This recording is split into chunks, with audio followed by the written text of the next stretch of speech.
Salam kerahiman. Hari ini 25 November. Kita akan baca dari 3 nomor. 1429, 1500, dan 1502. Kita mulai ya. Dalam nama Bapa dan Putra dan Roh Kudus. Amin. 1429. Maka aku bertanya kepada Bapa pengakuanku, apa yang harus kulakukan? Apakah aku akan terus menderita seperti ini demi keselamatan orang-orang berdosa? Atau minta kepada para superior untuk membebaskan aku dari penderitaan itu dengan makanan yang lebih lunak? Ia memutuskan bahwa aku hendaknya minta kepada para superior untuk mendapat makanan yang lebih lunak. Dan dengan demikian, aku mengikuti arahan-arahannya sambil melihat bahwa penghinaan ini akan lebih menyenangkan Allah. 1500. Hari ini, kasih Allah membawaku memasuki dunia yang lain. Aku tenggelam di dalam cinta, aku meluapkan cinta dan aku merasakan bahwa aku dicintai dan semua itu ku alami dengan penuh kesadaran. Sambil menyadari kemuliaan Allah yang agung dan kekecilanku sendiri, jiwaku terbenam di dalam Tuhan. Tetapi lewat pengetahuan, ini kebahagiaanku meningkat. Kesadaran ini sedemikian nyata di dalam jiwaku, sedemikian kuat dan sekaligus sedemikian lembut. 1502. 20 Januari 1938. Aku tidak pernah merayu seorang pun. Aku tidak tahan mendengar sanjung puji yang berlebihan, karena kerendahan hati sejati selalu bersikap apa adanya. Tidak ada bujuk rayu dalam kerendahan hati yang sejati. Memang, aku menganggap diriku yang paling kecil di seluruh biara, tetapi di lain pihak, aku menikmati penghormatan yang tinggi karena menjadi mempelai Kristus. Aku tidak peduli yang sering kudengar dikatakan orang bahwa aku ini sombong, karena aku tidak menghiraukan penilaian manusia yang tidak melihat dengan cermat motif yang ada di balik tindakan-tindakan kita. 25 November. Aku bertanya pada Bapa pengakuanku, apa yang harus kulakukan? Ini menunjukkan satu ketaatan, karena memang Yesus pernah bilang, tanyalah kepada Bapa pengakuanmu. Jadi jangan kehendak sendiri yang dilakukan. Apakah terus menderita demi keselamatan orang berdosa?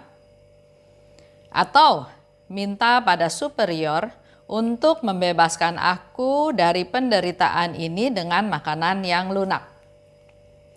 Ini terjadi, Suster Faustina sakit ya, sedang sakit. Nah pertanyaannya, dia juga mungkin sudah nggak tahan dengan kondisi yang terus berlarut-larut sehingga dia bertanya kepada Bapa pengakuan, saya lanjut menderita demi keselamatan orang berdosa atau saya minta sama superior untuk dapat makanan yang lunak.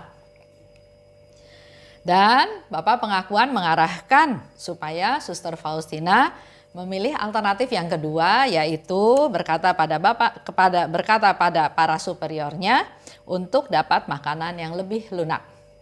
Hal sederhana ya, tapi Suster Faustina punya ketaatan, punya kesetiaan, dia selalu bertanya, bukan maunya saya. Ya, oh saya sakit, saya lemah, saya nggak berdaya. Kalau saya lanjutkan saya akan tambah parah dan mungkin akan nggak bisa bertahan dan nanti mati. Jadi saya harus lakukan ini, lakukan itu. Nah, di sini kita belajar kerendahan hati dari Suster Faustina. Dia bertanya sambil melihat bahwa penghinaan ini akan lebih menyenangkan Allah. Di satu pihak, mungkin ya,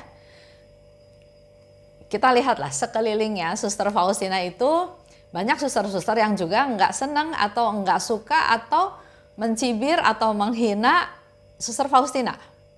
Ada yang bilang, enggak mungkin Yesus mau berbicara sama kamu yang tingkatannya rendah. Enggak mungkin kamu jadi santa, mana mungkin level kamu jadi santa.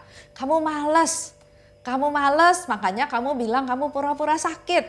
Jadi banyak tuduhan ya di sekitar kehidupannya Suster Faustina. Nah sekarang di satu pihak Suster Faustina mau menderita untuk jiwa-jiwa orang berdosa. Tapi dia sendiri tahu kondisi badannya udah seperti ini.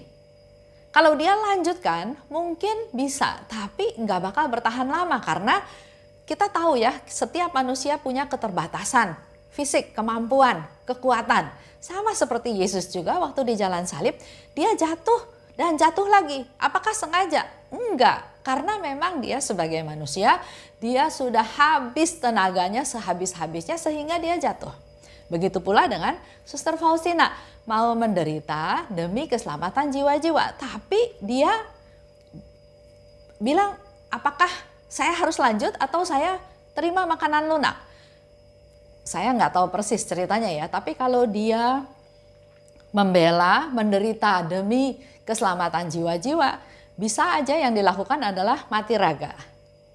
Bisa puasa, bisa doa silih, bisa banyak hal yang dilakukan oleh Suster Faustina. Dan ini secara tidak langsung menyerap tenaga yang ada di Suster Faustina. Atau dia katakan, saya bilang sama superior untuk alternatif kedua, menerima makanan lunak. Jadi kalau tadinya berpuasa untuk keselamatan jiwa-jiwa, karena kondisi tubuhnya yang sudah tidak memungkinkan, maka dia bilang, oke, saya bilang ke model superior, saya mau makan makanan yang lunak. Nah, kalau di sekitar dia ada suster-suster yang gak suka sama dia, maka Suster Faustina makin dihina. Sok mau bela jiwa-jiwa, sok doa silih, sok berkorban, menderita, puasa, dan banyak hal. Padahal nggak kuat, akhirnya berhenti di tengah jalan, akhirnya minta makanan lunak. Itu ada penghinaan-penghinaan, dan di situ dikatakan bahwa penghinaan ini akan lebih menyenangkan Allah. Jadi kalau kita juga mengalami sesuatu, jangan takut dihina oleh orang lain. Persembahkan apa yang dialami, termasuk penghinaan-penghinaan, untuk menyenangkan Allah.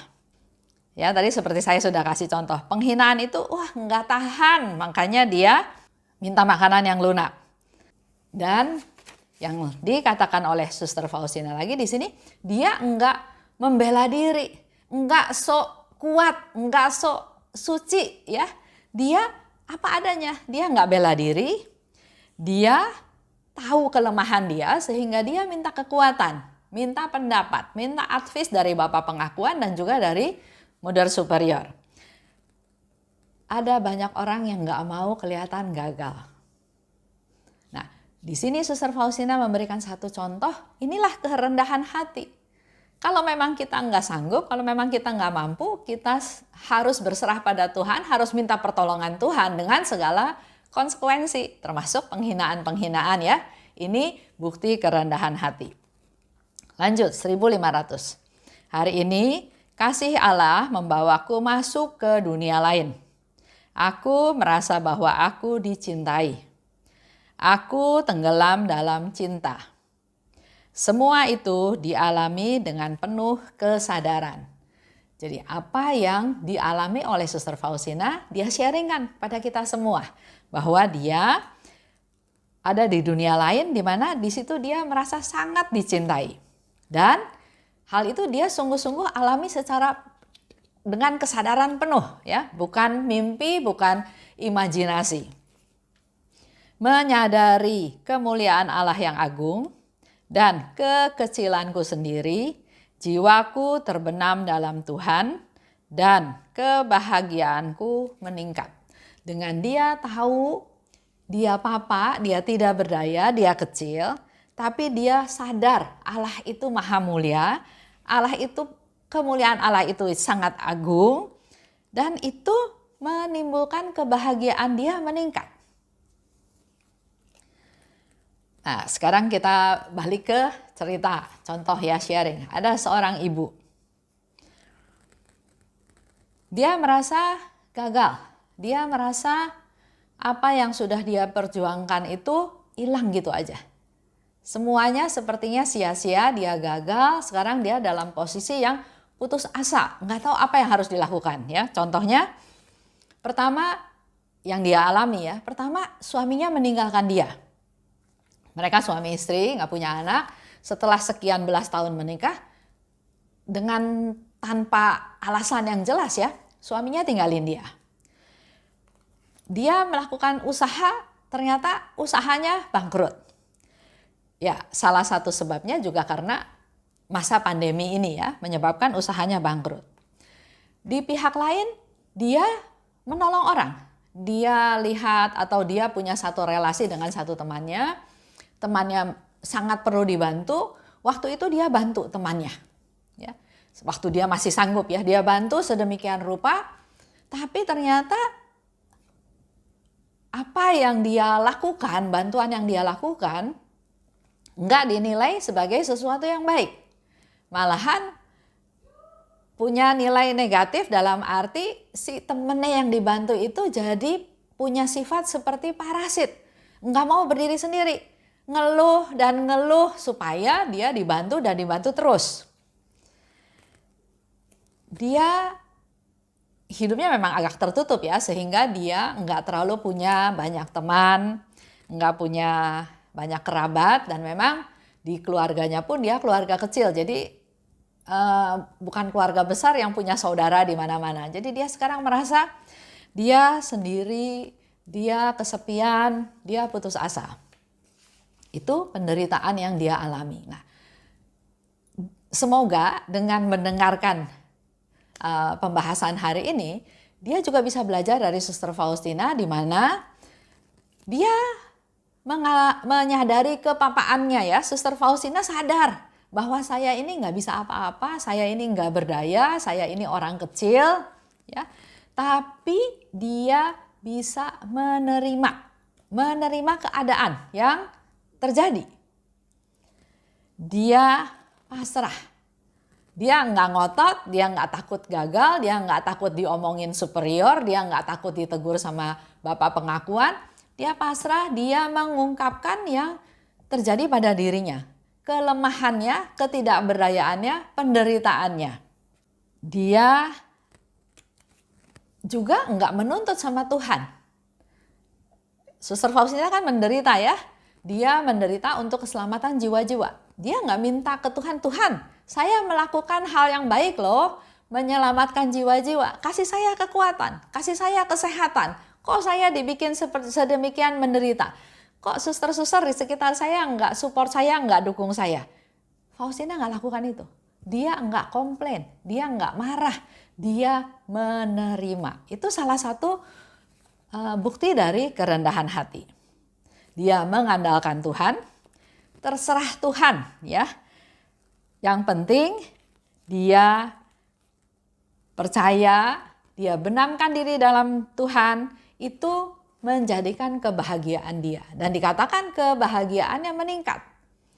Jadi semoga ibu yang sharing sama saya hari ini mendengarkan bahwa serahkan semuanya sama Tuhan, mengandalkan Tuhan, dan Tuhan sayang sama saya, Tuhan melindungi saya, Tuhan memelihara saya, Tuhan kasih saya kehidupan, Tuhan mengasihi saya, oleh sebab itu saya harusnya bahagia.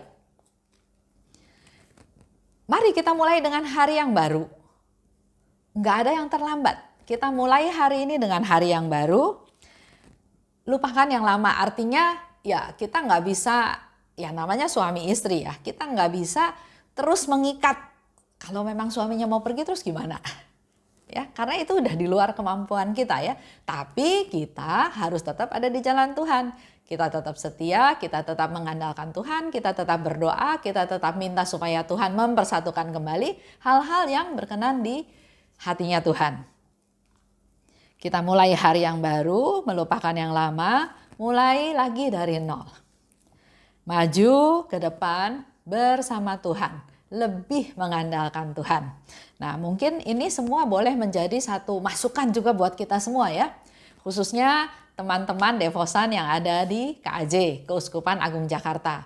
Kita sekarang sudah dapat arahan dari Bapak Uskup untuk tahun 2021. Itu disebut programnya adalah tahun refleksi, di mana kita semua diajak untuk menengok kembali perjalanan hidup kita selama ini. Saya umur 64. Apa sih yang sudah saya lakukan? Apa sih yang saya alami? Apa sih yang saya rencanakan? Ayo kita di tahun 2021 ini kita mengevaluasi, menengok kembali perjalanan hidup kita. Apakah sudah menyenangkan Tuhan? Apakah kita masih egonya yang lebih besar? Apakah kita masih fokus kepada kehidupan duniawi? Apakah talenta-talenta yang Tuhan beri sudah kita pakai, sudah kita manfaatkan dengan sebaik-baiknya? Mari kita semua mengevaluasi. Sekarang bulan November sudah mau habis ya. Kita akan masuk ke bulan Desember dan bulan depannya itu sudah tahun 2021.